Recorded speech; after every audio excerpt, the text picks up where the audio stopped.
তোমার বারিশ মাখা হাসি আমার কপাল ছুঁয়ে যায়, তোমার পাগল মাতাল ঢেউ আমার ভিজিয়ে দিল চুল,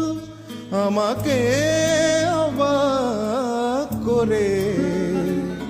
ভেজা মন তুমি ছুলে, তুমি বৃষ্টি হয়ে এলে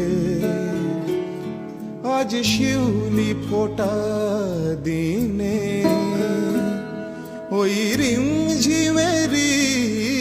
ধারায় রঙিন করে দিলে।